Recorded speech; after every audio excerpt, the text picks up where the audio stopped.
नमस्कार, सेवा परमो धर्म इस विशेष कार्यक्रम में आपका स्वागत है। मैं हूं अशोक श्रीवास्तव। हम लगातार तमाम क्षेत्रों की बात कर रहे हैं, हर क्षेत्र में बात कर रहे हैं कि बीते 6 सालों में इस सरकार ने क्या कुछ किया है नागरिकों की जिंदगी बदलने के लिए, जिसको हम एक तरह से कह सकते हैं कि नागरिकों की सेवा है ये। क्योंकि देश भर में सेवा सप्ताह मनाया जा रहा है और इसी संदर्भ में हम इन तमाम योजनाओं का, सरकार की योजनाओं का आकलन कर रहे हैं। आज हम विशेष तौर से बात करेंगे महिला और बाल विकास क्षेत्र की, क्योंकि महिलाओं की स्थिति को लेकर के हमेशा सवाल उठते रहे हैं। इस देश में हमेशा से महिला और पुरुष के बीच जो जन्म का दर का अंतर है उसको लेकर हमेशा सवाल उठते रहे हैं। महिलाओं की जो स्थिति है उसमें बदलाव कैसे हो, इसको लेकर सवाल उठते रहे हैं। इस दिशा में क्या कुछ हुआ है और क्या कुछ ग्राउंड पर दिख रहा है, इसको लेकर हम आपको कुछ ग्राउंड रिपोर्ट्स दिखाएंगे। हमारे साथ कुछ खास मेहमान भी जुड़ेंगे। महिलाओं को कैसे सशक्त बनाया जा रहा है, लेकिन सशक्त बनाने से पहले बड़ी बात यह थी कि बेटियों को, महिलाओं को, बच्चियों को बचाना ज़रूरी था। हम जानते हैं कि कोख में ही कैसे बच्चियों को हिंदुस्तान में कई जगह पर, कई राज्यों में कैसे बच्चियों को मारा जाता है। इसी को लेकर समाज की सोच बदलने की ज़रूरत थी और समाज की सोच बदलने में बेटी बचाओ बेटी पढ़ाओ अभियान ने बहुत अहम भूमिका निभाई है। प्रधानमंत्री नरेंद्र मोदी की अगुवाई में साल 2015 में ही इस योजना की नींव रखी गई और देश भर में लड़कियों की शिक्षा, सुरक्षा और उनके आगे बढ़ने के लिए कई कार्यक्रम एक साथ चलाए गए। आज क्या सिचुएशन है इस पूरी योजना की, आइए देख लेते हैं इस रिपोर्ट में। इनकी चिड़िया उड़ना चाहती है आसमान में, पंख भी हैं, परवाज भी और उड़ने का विश्वास भी। बेटियां लक्ष्मी का रूप होती हैं, इस बात पर विश्वास करने वाले लोग बहुत हैं, लेकिन बावजूद इसके देश में लड़कियों का लिंग अनुपात देश के कई राज्यों में लड़कों की तुलना में चिंताजनक था। कारण कुछ भी हो, लेकिन कई राज्यों, गांवों और शहरों में लड़की के जन्म लेने पर माता, पिता और रिश्तेदारों के चेहरे पर चिंता की लकीर खिंच जाती थी। लेकिन पिछले कुछ सालों में बहुत कुछ बदला है। लड़कियों के प्रति समाज की सोच बदले, प्रधानमंत्री की इसी प्रतिबद्धता ने एक ऐसी योजना को जन्म दिया जिसने लोगों की लड़कियों के प्रति सोच बदलने में महत्वपूर्ण भूमिका निभाई और सामने आई बेटी बचाओ बेटी पढ़ाओ योजना। इसकी शुरुआत प्रधानमंत्री ने जनवरी 2015 में हरियाणा में की थी। देश भर में बालिकाओं के गिरते लिंग अनुपात में संतुलन स्थापित करने और लड़कियों को आगे बढ़ाने में ये योजना निर्णायक साबित हुई है। बेटी बेटा में फर्क क्या, हम लोग को तो कभी फर्क नहीं लगा। जिस तरह से बेटा को कर रहे हैं उससे ज़्यादा बेटी को की है। खुशी लगता था, तो सभी लोग बोलते थे कि बाहर बेटी को नहीं भेजना चाहिए, तो हमको लगा कि नहीं, आगे बढ़ने में हमको अच्छा लगता है। इस योजनाओं के माफ कीजिएगा, इस वक्त आपको हम सीधे संसद लिए चल रहे हैं। इस वक्त संतोष गंगवार वहां पर बोल रहे हैं, आइए सुनते हैं। कही थी कि 18,000 वर्कर के वेतन की परिभाषा, तो वो केवल वर्कर के लिए नहीं है, जो सुपरवाइजर की श्रेणी में आ जाते हैं उनकी बात है। बाकी वर्कर को चाहे जितना ही वेतन मिले वो वर्कर की श्रेणी में आएगा, क्योंकि हमें मानते हैं जो हवाई जहाज चलाता है वो भी वर्कर ही माना जाता है। तो इसलिए वो बात समझ में आती है। इसमें कोई विशेष बात होगी तो हम आपको बताने का काम करेंगे। तो जैसा हमने कहा कि महत्वपूर्ण साथियों ने अपने विचार रखे और श्रम कानूनों का उद्देश्य हम अपने देश के इन राष्ट्र निर्माताओं को हर प्रकार की सुरक्षा, सुविधा तथा कार्य करने के लिए बेहतर वातावरण प्रदान करें। बाबा साहब भीमराव अंबेडकर जी ने सर्वप्रथम श्रमिकों के जीवन को बेहतर बनाने के लिए, उन्हें उचित जीविका देने, काम करने के लिए उन्हें एक सुरक्षित वातावरण देने, श्रमिकों को व्यापक सुरक्षा, सामाजिक सुरक्षा देने और महिलाओं को समान वेतन तथा मातृत्व लाभ देने में पहल की थी। हम ये जानते हैं कि इसकी शुरुआत महिलाओं के संदर्भ में आदरणीय मोदी जी जब आए तब मातृत्व लाभ में भी उनको कैसे छूट मिले। और मुझे खूब ध्यान है कि जब माइंस के बच्चे हमको मिले कि साहब हम माइनिंग में इंजीनियरिंग करते हैं पर लड़कियों को नौकरी करने का मौका नहीं मिलता है माइंस में, तो जब प्रधानमंत्री जी को हमने कहा तो उन्होंने सहर्ष स्वीकार किया। उन्होंने कहा कि अब लड़कियां भी सुरक्षा के साथ माइंस में नौकरी कर सकती हैं। ये वास्तव में आदरणीय मोदी जी का विजन हम सबकी समझ में आता है। और मुझे ध्यान है कि जब कानूनों में संशोधन की बात चल रही थी तो इस लोकसभा के इस वाली लोकसभा में पहला कानून जो हमने पास किया था वो कोड ऑन वेजेज हमने पास करने का काम किया था। पहला कानून था इस लोकसभा का। तो आदरणीय प्रधानमंत्री नरेंद्र मोदी जी के नेतृत्व में हमारी सरकार ने बाबा साहब के सपनों को आगे बढ़ाते हुए 2014 में श्रमेव जयते को सत्यमेव जयते के बराबर महत्व देते हुए श्रमिक भाई बहनों के प्रति अपनी प्रतिबद्धता स्पष्ट कर दी थी। पिछले 6 वर्षों में हमारी सरकार ने इसी दिशा में अनेकों सार्थक कदम उठाए, जैसे कि असंगठित क्षेत्र के श्रमिकों को प्रधानमंत्री श्रमयोगी मानधन योजना के माध्यम से पेंशन देने का कार्य, महिलाओं के मातृत्व अवकाश को 12 सप्ताह से बढ़ाकर 26 सप्ताह करना, महिलाओं को खदान क्षेत्र में कार्य करने का अधिकार देना, छोटे व्यापारियों को पेंशन की सुविधा देने की योजना शुरू करना, देश में प्रधानमंत्री रोजगार प्रोत्साहन योजना के द्वारा फॉर्मल रोजगार को बढ़ावा देना, श्रमिकों को भविष्य की निधि तथा कल्याण योजनाओं की पोर्टेबिलिटी सुनिश्चित करने के लिए कदम उठाना और ईएसआई की सुविधाओं का विस्तार करना। इसी प्रक्रिया को आगे बढ़ाते हुए हमने श्रम सुधारों का काम आरंभ किया था। अध्यक्ष जी, श्रमिकों को एक सुरक्षित कार्य का वातावरण देने के लिए ओएसएच कोड में प्रावधान लाए गए हैं। हमने ऑक्यूपेशनल सेफ्टी, हेल्थ तथा वेलफेयर के प्रावधानों की एप्लीकेबिलिटी को बढ़ाया है। ओएसएच कोड के प्रावधान जो वर्तमान में केवल factory, docks, mines, construction, plantation, bidi, cigar और मोटर ट्रांसपोर्ट में काम कर रहे श्रमिकों पर ही लागू होते हैं, अब वो आईटी तथा सर्विस सेक्टर सहित सभी सेक्टरों के संस्थानों पर समान रूप से लागू होंगे। ओएसएच कोड में परिभाषाओं को भी व्यापक बनाया गया है। मनोरंजन के क्षेत्र में सिने वर्कर्स की सीमित परिभाषा की तुलना में हमने श्रम कानूनों के दायरे में अब सभी प्रकार के मनोरंजन माध्यम के श्रमिकों को लाने के लिए ऑडियो विजुअल वर्कर्स की परिभाषा का प्रावधान भी किया है। अभी जैसा हमारे साथी तिवारी जी कह रहे थे, इसी प्रकार पत्रकारिता के क्षेत्र में भी डिजिटल मीडिया, इलेक्ट्रॉनिक मीडिया इत्यादि में कार्य करने वाले पत्रकारों को भी वर्किंग जर्नलिस्ट की परिभाषा में शामिल किया है। हमारे कुछ माननीय सदस्यों ने प्रवासी श्रमिकों की परिभाषा को सीमित करने की बात की थी। इस विषय में मैं स्पष्ट करना चाहूँगा कि वर्तमान श्रम कानून में प्रवासी मजदूर की परिभाषा में केवल वे ही श्रमिक आते हैं जो कि एक ठेकेदार के माध्यम से एक राज्य से दूसरे राज्य में लाए जाते हैं। ओएसएच कोड में प्रवासी मजदूर की इस परिभाषा को सुदृढ़ एवं व्यापक बनाया गया है, जिससे अब सभी प्रवासी मजदूर जो एक राज्य से दूसरे राज्य में आते हों तो उनका वेतन 18,000 रुपये से कम हो तो वो सभी प्रवासी श्रमिक की परिभाषा के दायरे में आएंगे। अब उन्हें सरकार की कल्याणकारी योजनाओं का लाभ मिल पाएगा। सभापति महोदय, आपके माध्यम से सदन को अवगत कराना चाहूँगा, ये सरकार प्रवासी मजदूरों के प्रति बहुत ही संवेदनशील है तथा उनके कल्याण के लिए बहुत से प्रावधान ओएसएच कोड में किए जा रहे हैं।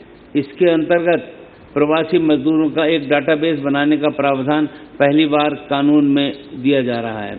इस कानूनी प्रावधानों के बाद उपयुक्त सरकारों को अनिवार्य रूप से प्रवासी मजदूरों के संपूर्ण डाटाबेस को तैयार करना होगा। प्रवासी मजदूरों को अपने मूल निवास के स्थान तक जाने के लिए साल में एक बार उनके एम्प्लॉयर द्वारा यात्रा भत्ता दिए जाने का भी प्रावधान किया गया है। प्रवासी मजदूरों के लिए वेलफेयर स्कीम की पोर्टेबिलिटी भी सुनिश्चित की जा रही है तथा प्रवासी मजदूरों की समस्याओं के निवारण के लिए कानून में ही हेल्पलाइन की व्यवस्था की गई है। ओएसएच कोड के दायरे में आ रहे श्रमिकों को एक निश्चित आयु के बाद निःशुल्क हेल्थ चेकअप का अधिकार दिया जा रहा है, जिससे श्रमिकों के प्रिवेंटिव हेल्थ केयर को बढ़ावा मिलेगा। ओएसएच कोड में पहली बार श्रमिकों को नियुक्ति पत्र पाने का कानूनी अधिकार दिया गया है, जो अब तक नहीं था। आज़ादी के 70 वर्षों के बाद भी कोई नियुक्ति पत्र नहीं था इनके लिए। अध्यक्ष महोदय, यदि हम चाहते हैं कि हमारे सुरक्षा के स्टैंडर्ड प्रभावी एवं अंतर्राष्ट्रीय स्तर के हो, तो ये आवश्यक है कि हम उनको समय के साथ गतिशील बनाएं। इसलिए सेफ्टी स्टैंडर्ड को एक त्रिपक्षीय board national occupational safety and health board के द्वारा रिकमेंड किया जाएगा। ये एक नई व्यवस्था की गई है। वर्तमान के श्रम कानून के अनुसार दुर्घटना की स्थिति में जुर्माने की राशि पूरी तरह से सरकार के खाते में जाती है। ये हमें मंत्रालय में आने के बाद पता चला कि अगर कोई जुर्माना किसी एक्सीडेंट के कारण होता है तो वो पैसा उस व्यक्ति को नहीं मिलता है, वो सरकार के खाते में जाती है, जिसका श्रमिकों को कोई लाभ नहीं मिलता है। परंतु इस नए कानून से पीड़ित श्रमिक को अन्य लाभों के अलावा जुर्माने की राशि का भी कम से कम 50% मिल पाएगा। ऐसी व्यवस्था हम इस कानून में कर रहे हैं। ये सारे नए प्रावधान ओएसएच कोड में हमारे श्रमिकों को सुरक्षित कार्य का वातावरण देने के लिए दिए गए हैं। अध्यक्ष महोदय, औद्योगिक शांति तथा विकास के लिए श्रमिकों तथा एम्प्लॉयर्स के बीच एक सकारात्मक रिश्ता बहुत जरूरी होता है। इसी उद्देश्य से इंडस्ट्रियल रिलेशंस कोड के प्रावधान हर एक औद्योगिक संस्थान के ऊपर लागू होंगे, चाहे उनमें एक ही श्रमिक क्यों न कार्य कर रहा हो। हर औद्योगिक संस्थान के लिए विवादों के शीघ्र निस्तारण के लिए भी कई प्रभावी कदम उठाए गए हैं। उदाहरण के लिए हमारे ट्रिब्यूनल में अब एक मेंबर के स्थान पर 2 मेंबर का प्रावधान किया गया है, जिससे विवादों के जल्द निस्तारण में और तेजी आए और एक मेंबर की अनुपस्थिति में भी ट्रिब्यूनल का कार्य चलता रहे। मैं यहाँ ये भी माननीय सदस्यों को स्पष्ट करना चाहूँगा कि आईआर कोड में भी परिभाषाओं को वर्तमान की तुलना में और ज़्यादा मजबूत किया गया है। उदाहरण के लिए वर्कर की परिभाषा में सुपरवाइजर की वेतन सीमा को 10,000 रुपये से बढ़ाकर अब 18,000 रुपये कर दिया गया है। इस बदलाव से आज के मुकाबले कहीं ज़्यादा सुपरवाइजर आईआर कोड की परिधि में आएंगे। अध्यक्ष महोदय, फिक्स टर्म एम्प्लॉयमेंट को आईआर कोड में लाने पर मैं ये स्पष्ट करना चाहूँगा कि वर्तमान में भी संस्थान अपनी आवश्यकता अनुसार श्रमिकों को कम से कम समय के लिए कॉन्ट्रैक्ट लेबर के रूप में रखते हैं, लेकिन उन्हें नियमित कर्मचारी की भांति सेवा शर्तें, छुट्टी, वेतन, सामाजिक सुरक्षा इत्यादि नहीं मिल पाते हैं। हमें ये स्वीकार करना होगा कि संस्थानों को अपनी आवश्यकता के अनुसार श्रमिकों को रखने की स्वतंत्रता देनी आवश्यक है। एक संतुलन बनाते हुए हमने ये भी सुनिश्चित किया है कि फिक्स टर्म एम्प्लॉइज की सेवा शर्तें, वेतन, छुट्टी एवं सामाजिक सुरक्षा भी एक रेगुलर एम्प्लॉय के समान ही होंगी। आईआर कोड में स्ट्राइक के प्रावधानों का पर भी मैं बताना चाहूँगा, किसी भी श्रमिक को स्ट्राइक पर जाने का अधिकार आईआर कोड में छीना नहीं गया है। स्ट्राइक पर जाने से पहले 14 दिन के नोटिस पीरियड की बाध्यता हर संस्थान पर इसलिए लागू की गई है कि जिससे कि इस अवधि में सौहार्दपूर्ण बातचीत के माध्यम से विवाद को समाप्त करने का प्रयास किया जा सके। श्रमिकों को स्ट्राइक पर जाने से ना तो श्रमिकों का और ना ही इंडस्ट्री का कोई लाभ होता है। जहां तक आईआर कोड में रिट्रेंचमेंट, क्लोजर या ले ऑफ में थ्रेशोल्ड को बढ़ाने की बात है, तो मैं बताना चाहूँगा कि श्रम एक समवर्ती सूची का विषय है और संबंधित राज्य सरकारों को भी अपनी परिस्थितियों के अनुसार श्रम कानूनों में परिवर्तन करने का अधिकार है। इसी थ्रेशोल्ड की सीमा को राजस्थान, महाराष्ट्र, आंध्र प्रदेश सहित 16 राज्य पहले ही अपने यहाँ बढ़ा चुके हैं। ये थ्रेशोल्ड इन राज्यों ने अपने आप ही 300 तक संख्या कर दी। इस प्रावधान का एक पक्ष ये भी होता है कि ज़्यादातर संस्थान 100 से ज़्यादा श्रमिकों को अपने संस्थान में नहीं रखना चाहते थे, जिससे अनौपचारिक रोजगार को बढ़ावा मिलता है। अध्यक्ष महोदय, इस एक प्रावधान को बदलने से देश में बड़ी बड़ी फैक्ट्रियों को स्थापित करने के लिए निवेशक प्रेरित होंगे और ज़्यादा संख्या में बड़ी फैक्ट्रियों के स्थापित होने से रोजगार के कहीं ज़्यादा अवसर हमारे देश में श्रमिकों के लिए उत्पन्न होंगे। माननीय अध्यक्ष जी, श्रमिकों को उनके अधिकार दिलाने के लिए ट्रेड यूनियंस के योगदान को हमने समझा और स्वीकार किया। इसी वजह से पहली बार उनकी सहभागिता को व्यवस्थित करने के उद्देश्य से उनको संस्थान स्तर, राज्य स्तर और केंद्र स्तर यानी तीनों स्तरों पर कानून में मान्यता दी है। अध्यक्ष महोदय, हमारी सरकार अपनी जिम्मेदारी समझती है, जिन्होंने अपने अच्छे समय में देश के विकास में योगदान दिया है, उन्हें उनके कठिन समय में बीमारी, दुर्घटना, बेरोजगारी, वृद्धावस्था जैसी समस्या का सामना करने के लिए अकेला नहीं छोड़ा जाए। हमें अपने देश में धीरे धीरे यूनिवर्सल सोशल सिक्योरिटी प्रणाली की व्यवस्था करनी है। अध्यक्ष महोदय, वर्तमान में संगठित क्षेत्र के श्रमिकों को सामाजिक सुरक्षा प्रदान करने के लिए ईएसआईसी और ईपीएफओ जैसे सबसे महत्वपूर्ण भूमिका निभा रहे हैं। अब हमारा उद्देश्य है कि सामाजिक सुरक्षा के दायरे में सभी 50 करोड़ श्रमिकों को लाया जाए। इस उद्देश्य की प्राप्ति के लिए सामाजिक सुरक्षा कोड के अंतर्गत हमने प्रयास किया है कि ईएसआईसी के अंतर्गत मिलने वाली सामाजिक सुरक्षा को असंगठित क्षेत्र के श्रमिकों तक भी पहुंचाया जाए। इसी अनुक्रम में ईएसआईसी के विस्तार के लिए निर्णय लिया गया है कि इसकी सुविधाएं देश के सभी 740 जिलों में दी जाएंगी। वर्तमान में ईएसआईसी की सुविधाएं केवल उन संस्थानों को मिल पाती हैं जिनमें 10 या उससे अधिक श्रमिक कार्य कर रहे हैं। सामाजिक सुरक्षा कोड में अब यह प्रावधान किया गया है कि हजारदस्त यानी जोखिम वाले क्षेत्रों में कार्य कर रहे संस्थानों को ईएसआईसी की सुविधाएं अपने श्रमिकों को अनिवार्य रूप से प्रदान करनी होगी, चाहे उनके संस्थान में केवल एक ही श्रमिक क्यों न काम कर रहा हो। बागानों में काम कर रहे श्रमिकों को ईएसआईसी की सुविधाओं का लाभ मिले, अब इसका विकल्प भी प्रदान किया जा रहा है। आज तक ईएसआईसी की सुविधाओं से बागान में कार्य कर रहे श्रमिक वंचित रहे और काफ़ी समय से मांग रही कि इन श्रमिकों को भी ईएसआईसी के दायरे में लाने का विकल्प दिया जाए। इसके अनुरूप ही ये निर्णय लिया गया है कि, और मुझे लगता है कि हमारे बागान क्षेत्र में जो सांसद महोदय समस्या लेकर आते हैं वो इससे पूरे संतुष्ट कम नजर आते हैं, पर हम उनकी बात को समझते हैं, ध्यान रखते हैं, उनको शिकायत का मौका न मिले, ये हमारी चिंता की बात है। असंगठित क्षेत्र और गिग और प्लेटफॉर्म वर्कर्स को भी ईएसआईसी के दायरे में लाने के लिए योजना बनाने का प्रावधान किया गया है। इसके अतिरिक्त ऐसे संस्थान जहां 10 से कम श्रमिक काम कर रहे हैं, उन संस्थानों को भी स्वेच्छा से ईएसआई का मेंबर बनाने का विकल्प इस कोड में दिया जा रहा है, जिससे छोटे उद्योग भी ईएसआईसी से जुड़ सकें। अध्यक्ष महोदय, मैं आपके माध्यम से सदन की जानकारी देना चाहूँगा कि जहाँ एक और ईएसआईसी की कवरेज को बढ़ाने के लिए कई प्रयास किए गए हैं, वहीं साथ साथ कर्मचारी भविष्य निधि यानी ईपीएफ से संबंधित सामाजिक सुरक्षा के दायरे को बढ़ाने के लिए भी इस कोड में प्रावधान किए गए हैं। वर्तमान में केवल शेड्यूल में आ रहे ऐसे संस्थान जिन्हें 20 या उससे अधिक श्रमिक कार्य कर रहे हैं, वे ही ईपीएफ के दायरे में आते थे। शेड्यूल को हटा देने के कारण अब वे सभी संस्थान जिनमें 20 या उससे अधिक श्रमिक हैं, वे भी ईपीएफ के दायरे में आएंगे। साथ ही वे संस्थान जिनमें 20 से कम श्रमिक हैं, उनके लिए ईपीएफ के सदस्य स्वेच्छा से बनने का विकल्प सामाजिक सुरक्षा कोड में रखा गया है। इसके अतिरिक्त स्वरोजगार वाले श्रमिकों के लिए भी ईपीएफ की कवरेज देने के लिए योजना बनाई जाएगी। अध्यक्ष महोदय जी, असंगठित क्षेत्र में काम कर रहे 40 करोड़ श्रमिकों को सामाजिक सुरक्षा देने के लिए पहली बार एक सामाजिक सुरक्षा फंड का प्रावधान किया गया है।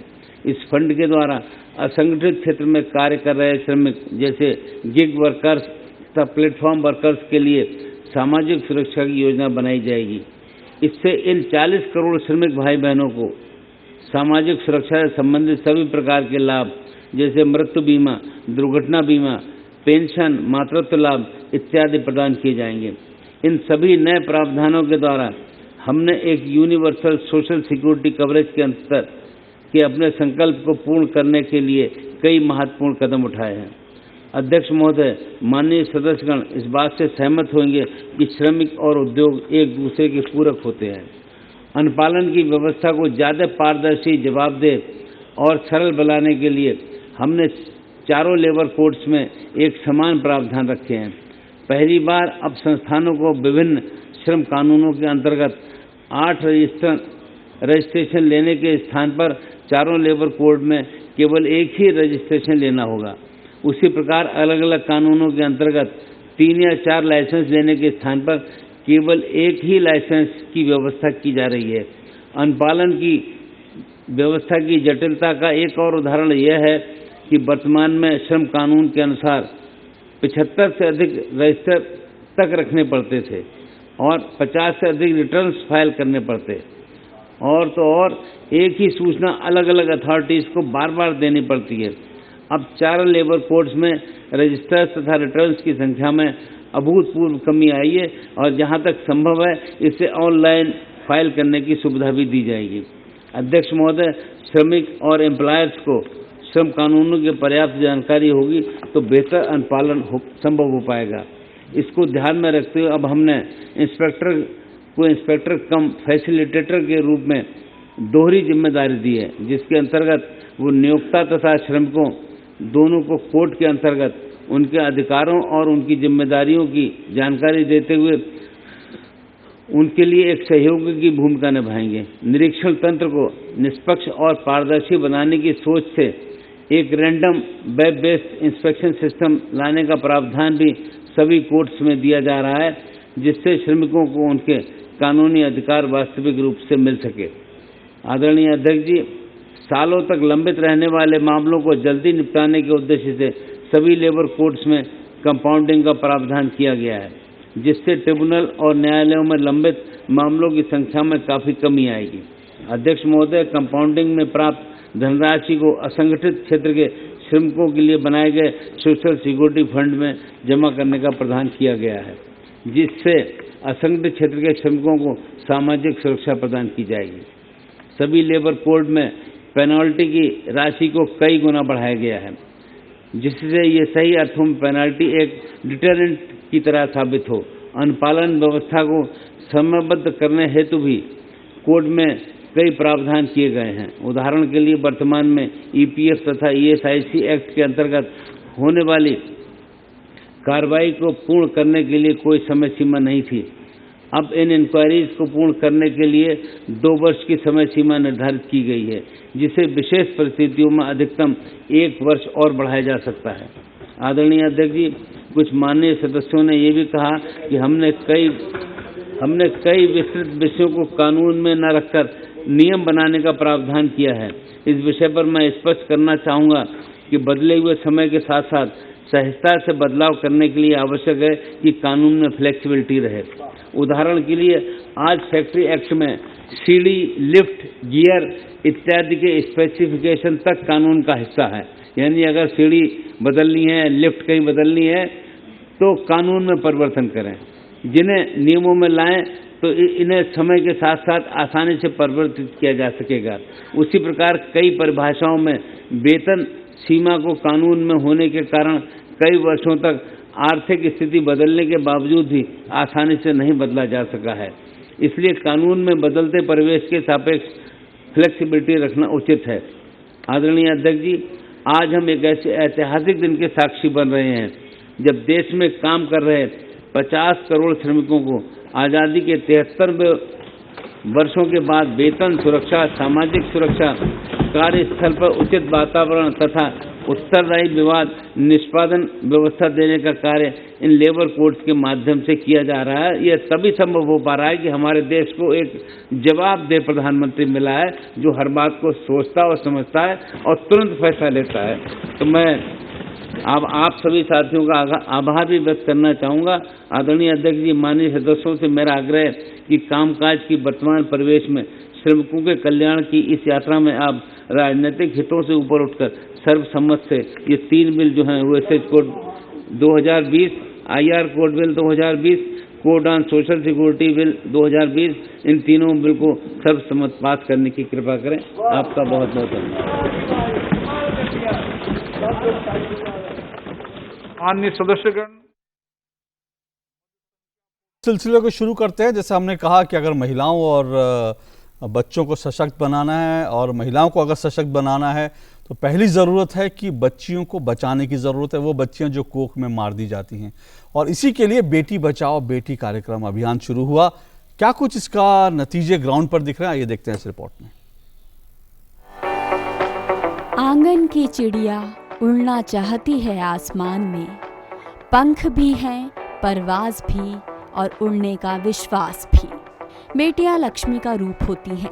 इस बात पर विश्वास करने वाले लोग बहुत हैं, लेकिन बावजूद इसके देश में लड़कियों का लिंग अनुपात देश के कई राज्यों में लड़कों की तुलना में चिंताजनक था। कारण कुछ भी हो, लेकिन कई राज्यों, गांवों और शहरों में लड़की के जन्म लेने पर माता, पिता और रिश्तेदारों के चेहरे पर चिंता की लकीर खिंच जाती थी। लेकिन पिछले कुछ सालों में बहुत कुछ बदला है। लड़कियों के प्रति समाज की सोच बदले, प्रधानमंत्री की इसी प्रतिबद्धता ने एक ऐसी योजना को जन्म दिया जिसने लोगों की लड़कियों के प्रति सोच बदलने में महत्वपूर्ण भूमिका निभाई और सामने आई बेटी बचाओ बेटी पढ़ाओ योजना। इसकी शुरुआत प्रधानमंत्री ने जनवरी 2015 में हरियाणा में की थी। देश भर में बालिकाओं के गिरते लिंग अनुपात में संतुलन स्थापित करने और लड़कियों को आगे बढ़ाने में ये योजना निर्णायक साबित हुई है। बेटी बेटा में फर्क क्या, हम लोग को तो कभी फर्क नहीं लगा। जिस तरह से बेटा को कर रहे हैं उससे ज़्यादा बेटी को की है। खुशी लगता था तो सभी लोग बोलते थे कि बाहर बेटी को नहीं भेजना चाहिए, तो हमको लगा कि नहीं, आगे बढ़ने में हमको अच्छा लगता है। इस योजनाओं के उद्देश्य की बात करें तो बालिकाओं की शिक्षा सुनिश्चित करना, उन्हें शोषण से बचाना और उन्हें सही गलत के बारे में अवगत कराना। इस योजना का मुख्य उद्देश्य शिक्षा के माध्यम से लड़कियों को सामाजिक और वित्तीय रूप से स्वतंत्र बनाना भी है।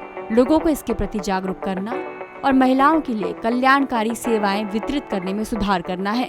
सरकार ने इसमें बहुत मदद की है। हमें बहुत सारी फ्री बुक्स मिली हैं, फ्री ड्रेस मिली है और हमें सरकार ने बैंकों में पैसे देने की सुविधा करी है और बहुत सारी स्कॉलरशिप चलाई है, जिसके कारण हम हमें आगे की पढ़ाई आसानी से कर सकते हैं। हमारे देश के छोटे छोटे गाँवों में बेटी बचाओ बेटी पढ़ाओ पे बहुत सारे आंदोलन किए हैं और उस पर अभियान भी चलाए हैं। जैसे कहीं कहीं पे तो नाटकों से भी मतलब गाँवों में जाके लोगों को प्रेरणादायक किया है कि बेटियों को पढ़ाना चाहिए, ना कि घर में बंद करके रखना चाहिए।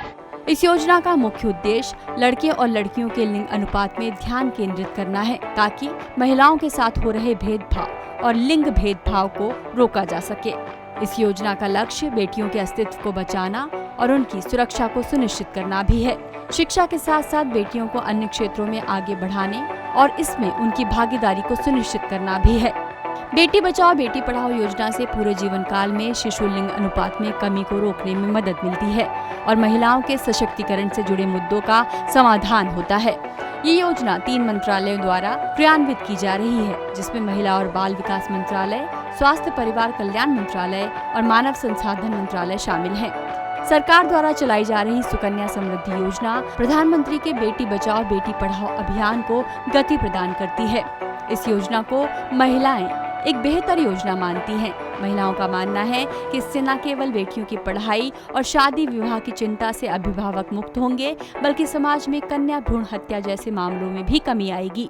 बेटी बचाओ बेटी पढ़ाओ ये अभियान के अंतर्गत मुझे बहुत सारा लाभ हुआ है। सुकन्या योजना अंतर्गत खाता निकाला है, उसका हमें बहुत लाभ होने वाला है। बेटी बचाओ बेटी पढ़ाओ अभियान के बेहद सार्थक कदम सामने आए हैं। इनमें प्रथम चरण में पीसी और पीएनडीटी एक्ट को लागू करना, राष्ट्रव्यापी जागरूकता और प्रचार अभियान चलाना, चुने गए 100 जिलों में जहां शिशु लिंग अनुपात कम है वहां विभिन्न क्षेत्रों से संबंधित कार्य करना, बुनियादी स्तर पर लोगों को प्रशिक्षण देकर संवेदनशील और जागरूक बनाना, सेल्फी विद डॉटर जैसी अभिनव पहल को बढ़ावा देना, स्कूलों में रैलियों, कहानियों, नाटकों के द्वारा जागरूकता लाना, हस्ताक्षर अभियान, संकल्प और शपथ समारोह के माध्यम से जागरूकता लाना शामिल है। इस अभियान के अंतर्गत अब तक जो निर्णायक कदम उठाए गए हैं, अगर उनकी बात करें तो महिला और बाल विकास मंत्रालय ने इस योजना के अंतर्गत हर राज्य में एक टास्क फोर्स का गठन किया है। देश के 405 जिलों में योजना से संबंधित महत्वपूर्ण गतिविधियों का आयोजन हो रहा है। बालिकाओं को आगे बढ़ाने के लिए हर स्तर पर प्रोत्साहित किया जा रहा है और नतीजा ये है कि हेल्थ मैनेजमेंट इंफॉर्मेशन सिस्टम की रिपोर्ट के मुताबिक लड़कियों के लिंग अनुपात में पिछले कुछ सालों में उल्लेखनीय वृद्धि हुई है और इसमें बेटी बचाओ बेटी पढ़ाओ अभियान का अहम योगदान है। महिलाएं समाज, परिवार और देश की धुरी हैं और एक लड़की एक बालिका के रूप में उनके विकास के लिए सही आधार और समाज की सही सोच के लिए मार्ग प्रशस्त करती है। बेटी बचाओ बेटी पढ़ाओ।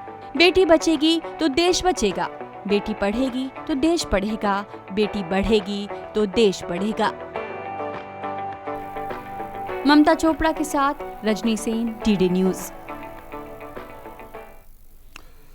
तो बेटी बचाओ बेटी पढ़ाओ योजनाएं जो पूरा अभियान है इसके फायदे जो हैं साफ तौर पर दिख रहे हैं। एक तरफ लिंग अनुपात में भी अब जो है कमी आई है, दूसरी तरफ अगर हम देखें तो स्कूलों में जाने वाली जो बच्चियां हैं उनकी संख्या भी लगातार बढ़ रही है। तो ऐसे अभियानों की इस अभियान की एक बड़ी चुनौती थी लोगों की सोच को बदलना, क्योंकि सरकार सिर्फ कानून बना सकती है, समाज की सोच बदलने का काम जो है कानून नहीं करते। लेकिन प्रधानमंत्री नरेंद्र मोदी ने इस पूरे मामले में जो पहल की और जिस तरह से समाज को इसमें जोड़ा, समाज के जो है कुछ खास लोगों को जोड़ा और तमाम एक मैसेज देने की कोशिश की, उसके नतीजे साफ तौर पर दिख रहे हैं। और महिलाएं समाज और परिवार की धुरी होती हैं, हम सब जानते हैं। वे आगे बढ़ती हैं तो देश आगे बढ़ता है और इसी सोच पर प्रधानमंत्री नरेंद्र मोदी की अगुवाई में तमाम सरकारी योजनाएं जो हैं महिला और बाल विकास के लिए वो लगातार काम कर रही हैं। इन योजनाओं का लक्ष्य महिलाओं को उनके अधिकार दिलाना है, उन्हें उनके पैरों पर खड़ा करना है और समाज में उनके लिए आगे बढ़ने के बेहतर अवसर उपलब्ध कराना है। न्यू इंडिया हमारे सपनों के भारत के निर्माण का संकल्प है, जो देश की आधी आबादी के विकास के बिना असंभव है। इसीलिए 2014 से अब तक आधी आबादी के पंखों को परवाज देने के लिए कई महत्वपूर्ण कदम उठाए गए हैं। अब सेना में महिलाएं स्थायी कमीशन की हकदार हैं। मातृत्व अवकाश बढ़ाकर अब 26 हफ्तों का कर दिया गया है। 3 तलाक खत्म कर मुस्लिम महिलाओं को सम्मान दिलाया गया। 1 अप्रैल 2015 से शुरू हुई महिला हेल्पलाइन 181 32 राज्यों और केंद्र शासित प्रदेशों में 51 लाख महिलाओं को सहायता दे चुकी है। महिला उद्यमियों, स्वयं सहायता समूहों और ऑनलाइन उत्पाद बेचने के लिए शुरू हुई महिला ई-हाट, कार्यस्थल पर यौन शोषण के खिलाफ ऑनलाइन शिकायत करने के लिए शी बॉक्स पोर्टल की सुविधा दी गई। प्रधानमंत्री सुरक्षित मातृत्व अभियान से गर्भवती महिलाओं को सहायता मिली। मुश्किल में पड़ी महिलाओं के लिए 35 राज्यों और केंद्र शासित प्रदेशों में 680 वन स्टॉप सेंटर खोले गए। प्रधानमंत्री उज्ज्वला योजना में महिलाओं को 8 करोड़ से ज्यादा LPG सिलेंडर दिए जा चुके हैं। स्टैंड अप इंडिया योजना के तहत 81% लाभार्थी महिलाएं हैं। मुद्रा योजना में 75% लाभार्थी महिलाएं हैं। प्रधानमंत्री आवास योजना ग्रामीण में 67% घर महिलाओं के नाम हैं। पहली बार महामारी के लिए स्वच्छता प्रोटोकॉल बनाए गए।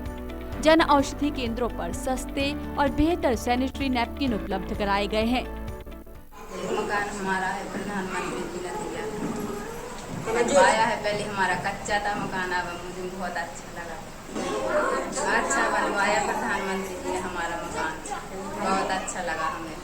प्रधानमंत्री जी की जो योजना है आत्मनिर्भर बनने के लिए, उन्होंने जो भी किया अच्छा किया, सबको आत्मनिर्भर बनने के लिए प्रेरित किया है। खाली बैठी हुई लड़कियां हैं तो हम उनको भी बनाने के लिए देते हैं, ताकि उनका भी कुछ काम चले और हमारा भी काम चले और सबको सेफ्टी रहे। मोदी जी ने बाल विवाह पे भी अत्यधिक रोक लगा दी है कि मतलब पहले बहुत बाल विवाह ज़्यादा हो जाते थे, 18 साल से कम उम्र वाले बच्चों की शादी कर देते, पर अब आधार कार्ड देखते हैं और बहुत सारी चीज़ें प्रूफ मांगते हैं कि वो 18 साल की है क्या नहीं, उससे पहले मतलब बच्ची की शादी नहीं करते हैं। इस प्रकार महिलाओं के लिए आगे बढ़ने के बेहतर अवसर उपलब्ध कराए जाने के लिए उठाए गए कदमों की लंबी फहरिस्त है, जिनसे आधी आबादी के बढ़ते कदमों को मिल रही है रफ्तार। ममता चोपड़ा के साथ रजनी सेन, DD न्यूज। और वक्त एक छोटे से ब्रेक का है। ब्रेक के बाद कार्यक्रम जारी रहेगा, बने रहिए हमारे साथ।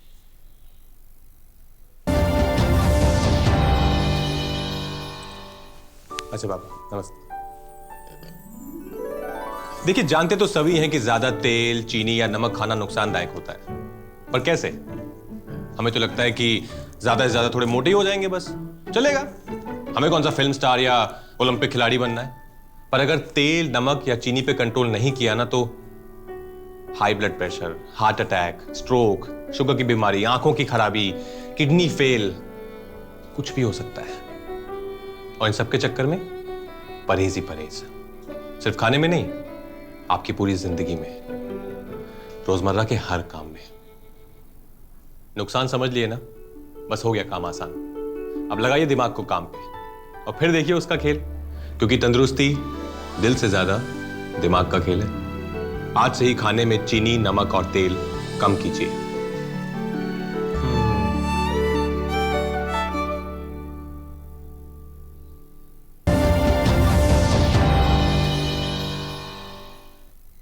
सेवा परमो धर्म इस विशेष कार्यक्रम में आपका एक बार फिर स्वागत है। आज हम बात कर रहे हैं महिला और बाल विकास की। इस क्षेत्र में क्या कुछ उपलब्धियां हैं सरकार की, कैसे महिलाओं को सशक्त बनाने के लिए और बच्चों की मृत्यु दर को कम करने के लिए सरकार लगातार काम कर रही है। सुरक्षित मातृत्व और शिशु मृत्यु दर को कम करने में मिशन इंद्रधनुष एक मील का पत्थर साबित हुआ है। मिशन इंद्रधनुष के कुल 6 चरण पूरे हो चुके हैं और इसके तहत सघन टीकाकरण अभियान के तहत उन सभी को शामिल किया गया है जो अभी तक टीकाकरण से वंचित रहे या जिनका आंशिक टीकाकरण हुआ है। इस अभियान का उद्देश्य है कि साल 2020 तक टीकाकरण का प्रतिशत 90% तक पहुंचाया जाए। सबसे बड़ी नेमत है अच्छा स्वास्थ्य, जिसे सुनिश्चित करने के लिए केंद्र सरकार द्वारा कई कदम उठाए जा रहे हैं। लेकिन शिशुओं और गर्भस्थ शिशु के स्वास्थ्य की सुरक्षा के लिए 2014 में केंद्र की एनडीए सरकार ने 25 दिसंबर को सभी बच्चों के लिए टीकाकरण का विशेष राष्ट्रव्यापी अभियान मिशन इंद्रधनुष प्रारंभ किया। ये दुनिया का सबसे बड़ा संपूर्ण टीकाकरण कार्यक्रम है। इस मिशन में उन सभी को शामिल किया गया है जो अभी तक टीकाकरण से वंचित रहे या जिनका आंशिक टीकाकरण हुआ है। इसका लक्ष्य ये था कि 2020 तक टीकाकरण का प्रतिशत 65% से बढ़कर 90% तक पहुंच जाए और जमीन पर इसके परिणाम भी दिखने लगे हैं। मैं श्री नरेंद्र मोदी जी का धन्यवाद करना चाहती हूँ जिन्होंने पोषण अभियान चलाया, और आंगनबाड़ी वाली दीदी का भी धन्यवाद करती हूँ जिन्होंने इंद्रधनुष स्कीम के माध्यम से मेरे बेटे के सारे इंजेक्शन समय से लगवाए। मिशन इंद्रधनुष के कुल 6 चरण पूरे हो चुके हैं। पहला चरण 7 अप्रैल 2015 को प्रारंभ हुआ, जिसमें 201 जिलों की पहचान की गई। देश के 50% बच्चे जो टीकाकरण से वंचित थे या आंशिक टीकाकरण ही जिनका हुआ था, वे इन्हीं 201 जिलों में से थे। दूसरा चरण 7 अक्टूबर 2015 से शुरू हुआ, जिसमें देश के 352 जिलों में गहन नियमित टीकाकरण सुनिश्चित करने के लिए एक सप्ताह के 3 अभियानों का लक्ष्य रखा गया। देश की 4 लाख बस्तियों को जो शहरी स्लम, घुमंतु समुदाय, ईंटों के भट्टों, निर्माण स्थलों के आसपास रहने वाले श्रमिक परिवार, सुविधाहीन दुर्गम स्थानों के क्षेत्रों में हैं, उन्हें चुना गया। 2 चरणों के बाद देश में पूर्ण टीकाकरण में 6.7% की बढ़ोतरी दर्ज की गई। 2017 और 18 में सघन मिशन इंद्रधनुष का आगाज हुआ, जिसमें देश भर के 24 राज्यों के 173 जिले शामिल किए गए। 2017 और 18 में हुआ सर्वे देश में टीकाकरण कवरेज में 18.5% की बढ़ोतरी दिखाता है। 2019 और 20 में सघन मिशन इंद्रधनुष 2.0 यानी इसके दूसरे चरण की शुरुआत हुई, जिसमें 27 राज्यों के 272 जिलों को शामिल किया गया, जिसके तहत 4 चरण चलाए गए हैं। चौथा चरण मार्च 2020 से शुरू हुआ। सरकार द्वारा चलाई जा रही योजनाओं में माताओं एवं बच्चों के लिए इंद्रधनुष मिशन योजना एक महत्वपूर्ण योजना है, जिसका उद्देश्य 2 वर्ष से छोटे उम्र के बच्चे जो कि किसी भी कारणवश टीकाकरण से छूट गए हैं, उन्हें कवर करना है। ग्रामीण अंचलों में आंगनबाड़ी कार्यकर्ता और स्वास्थ्य विभाग की आशा के माध्यम से उन बच्चों का चयन किया जाता है और उनका संपूर्ण टीकाकरण कराया जाता है। मिशन इंद्रधनुष से 5 साल तक के बच्चों में मृत्यु दर कम करके 2030 तक इससे जुड़े सतत विकास लक्ष्य को भी हासिल करने की ओर भारत अग्रसर दिखता है। इस मिशन की सफलता के लिए महिला और बाल विकास मंत्रालय, पंचायती राज मंत्रालय, शहरी विकास मंत्रालय, युवा मामलों के मंत्रालय समेत विभिन्न मंत्रालय मिलकर काम कर रहे हैं। पिछले कई चरणों में चलाए गए मिशन इंद्रधनुष से 36 राज्यों और केंद्र शासित प्रदेशों के 690 जिलों के करीब 3 करोड़ 61 लाख बच्चों और करीब 91 लाख 45 हजार गर्भवती महिलाओं का टीकाकरण किया गया है। मिशन इंद्रधनुष से टीकाकरण अभियान में करीब 7% की दर से सालाना बढ़ोतरी हुई है। International vaccine access center IVAC और Johns Hopkins Bloomberg school of public health द्वारा संकलित निमोनिया और दस्त से मरने वाले बच्चों की सबसे ज्यादा संख्या वाले 15 देशों की प्रगति पर हाल ही में एक रिपोर्ट सामने आई है। इस रिपोर्ट ने मिशन इंद्रधनुष की वजह से सबसे ज्यादा प्रगति के लिए भारत की प्रशंसा की है। ममता चोपड़ा के साथ रजनी सेन, DD न्यूज।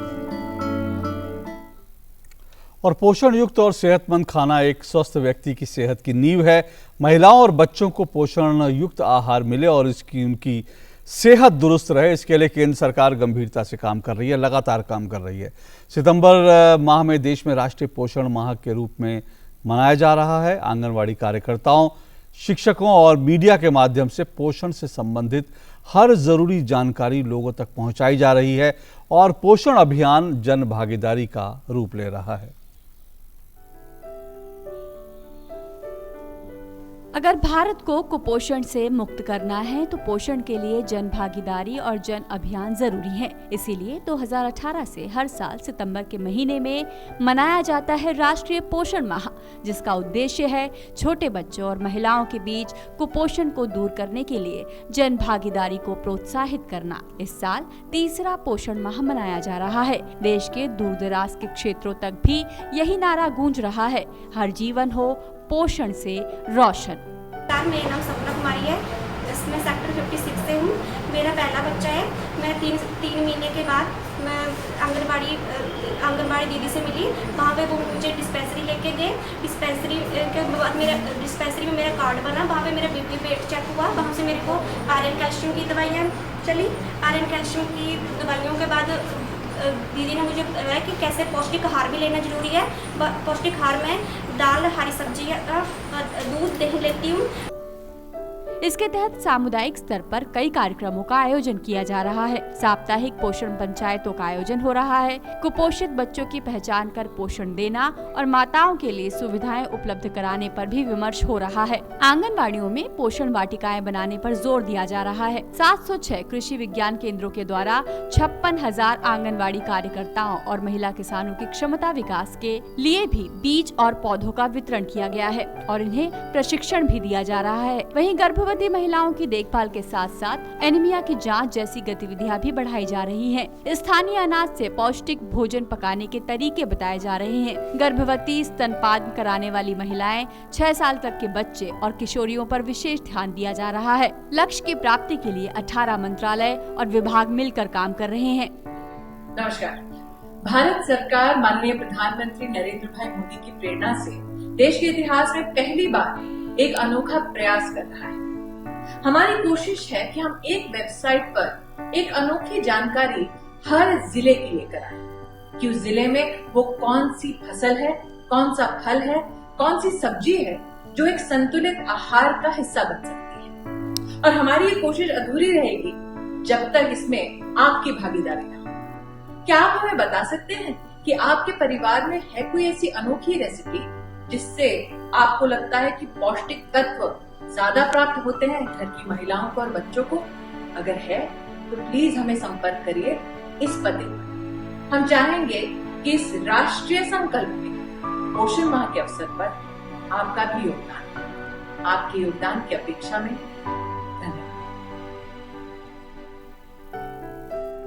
महिला और बाल विकास मंत्रालय द्वारा पोषण संबंधित सवालों के लिए टोल फ्री पोषण हेल्पलाइन शुरू की गई है, जिसका नंबर है 14408। आयुष मंत्रालय के साथ मिलकर योग की प्रोटोकॉल पुस्तिकाएं तैयार की गई हैं। राष्ट्रीय पोषण संस्थान की सहायता से पोषण के लिए ऑनलाइन पाठ्यक्रम भी विकसित किया जा रहा है। पोषण अभियान में बढ़ती जन भागीदारी की बानगी देश भर में मनाए जा रहे पोषण माह में देखी जा सकती है। मणिपुर के इंफॉल में सावोमबुक तहसील में बड़े ही नहीं बच्चे भी कार्यक्रम का हिस्सा बन रहे हैं। केंद्र शासित प्रदेश दादरा नगर हवेली और दमन दीव के दीव जिले में आंगनवाड़ी केंद्र पर स्थानीय लोगों को कुपोषण की रोकथाम के बारे में जानकारी दी गई है। वहीं झारखंड में लोगों को पोषण का महत्व समझाने के लिए जिले के विभिन्न आंगनबाड़ी केंद्रों में फल, सब्जियों और दालों आदि से पोषण की रंगोली तैयार की जा रही है, ताकि लोग अपने खान पान में पौष्टिक आहार शामिल कर सकें। गोवा में आंगनवाड़ी कार्यकर्ता घर घर जाकर बच्चों का वजन और लंबाई मापकर उनके अभिभावकों को पौष्टिक आहार के बारे में जानकारी दे रहे हैं। वहीं मिजोरम में कृषि विज्ञान केंद्र जिला प्रतिनिधियों के बीच वितरण के लिए बीज वितरण का प्रशिक्षण दे रहे हैं। वहीं गुजरात में बालिकाएं लोगों को पोषण के बारे में जागरूक कर रही हैं। पोषण के संदेश वाले पोस्टर, बैनर आदि तैयार कर लोगों को एनीमिया की रोकथाम और स्वच्छता के महत्व, कुपोषण की रोकथाम आदि की जानकारी दे रही है। बिहार में पोषण जागरूकता रथ पोषण माह का संदेश जन जन तक पहुंचाने और सेविकाओं को पोषण वाटिका के लिए फल सब्जियों के बीज वितरित कर रहा है। कुपोषण बच्चों के शारीरिक, मानसिक और बौद्धिक विकास में बाधा डालकर आने वाली पीढ़ियों को कमजोर कर सकता है। ये देश के भविष्य पर कुठाराघात के समान है। आइए मिलकर देश को कुपोषण से मुक्त बनाए, क्योंकि सही पोषण तो देश रोशन। ममता चोपड़ा के साथ रजनी सेन, डीडी न्यूज। वक्त एक छोटे से ब्रेक का है। ब्रेक के बाद आपको दिखाएंगे कैसे महिलाओं को आत्मनिर्भर बनाने के लिए तमाम योजनाएं चलाई जा रही हैं। इस ब्रेक के बाद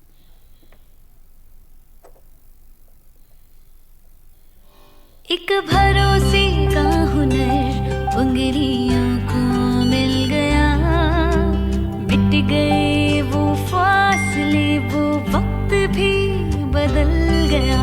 रिश्ते पुराने हैं मगर मिलने के हैं ढंग नए, बदलाव के घुलने लगे अब जिंदगी में रंग नए। हम जहां हमारा बैंक वहां। अच्छा बाबू नमस्ते। देखिए जानते तो सभी हैं कि ज्यादा तेल, चीनी या नमक खाना नुकसानदायक होता है, पर कैसे? हमें तो लगता है कि ज्यादा से ज्यादा थोड़े मोटे ही हो जाएंगे बस, चलेगा। हमें कौन सा फिल्म स्टार या ओलंपिक खिलाड़ी बनना है।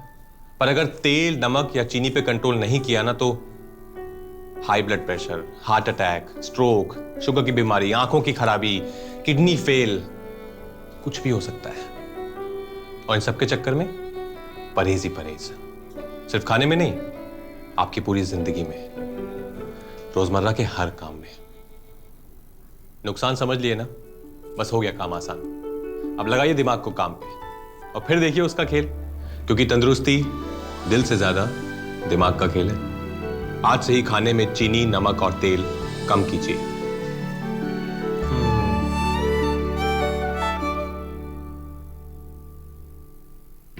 पक्की होगी बुनियादें तो हंसे हिंदुस्तान होगा।